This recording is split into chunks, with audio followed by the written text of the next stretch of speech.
দীর্ঘদিন পরিশ্রম করার পরে এই যে ধান খেতে ধান চলে আসছে, কৃষকদের স্বপ্ন পূরণ হচ্ছে।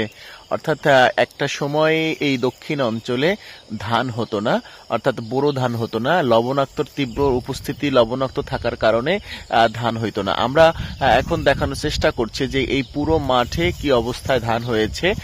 আমি কথা বলেছিলাম কৃষকদের সাথে, কৃষকরা যেমনটা জানিয়েছেন যে তাদের কাঠা প্রতি 2 থেকে 2.5 মণ ধান হবে বোরো ধান। অর্থাৎ এই জমিগুলো যে দেখতে পাচ্ছেন, এই জমিগুলো একসময় পতিত ছিল, অর্থাৎ এই জমিতে কোনো ধানই হতো না, একমাত্র ধান ছিল আমন ধান। আমন ধানের পরে আর কোনো এখানকার মানুষজন কোনো ধান দিত না, কিন্তু লবণ সহিষ্ণু ধান এখন গবেষণার মাধ্যমে তারা উৎপাদন করেছে এবং কৃষকরা কিন্তু দারুণ বেজায় খুশি। এত খুশি যে তারা 2.5 থেকে 3 মণ ধান পাবে। অর্থাৎ যদি তারা 50,000 টাকা খরচ করেন, তাদের 30,000 টাকা লাভ হবে, বাকি 20,000 টাকা তারা কিন্তু এটার পিছিয়ে ব্যয় করছে।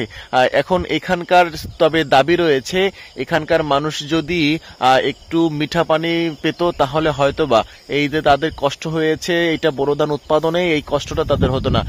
আমি যদি একটু দেখানোর চেষ্টা করছি, থোকায় থোকায় ধান, অর্থাৎ আল্লাহ তাআলা এত সুন্দর করে ধান দিয়েছেন, তাদের পরিশ্রমকে সফল করে দিয়েছেন।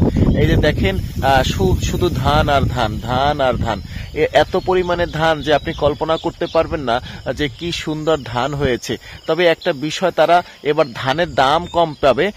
যেটা গত বছরে তারা পেয়েছিল প্রায় 1200 করে, এবছরে তারা ধানের দাম পেয়েছে মাত্র 900 টাকা করে, 900 থেকে 910 টাকা করে ধানের দাম পাবে। কিন্তু এটা আমার মনে হচ্ছে আরো একটু বেশি হওয়া উচিত এবং কৃষকরা যে পরিশ্রম করে এই পরিশ্রমটা তাদের সার্থকতা লাভ করবে যদি ধানের দাম পায়।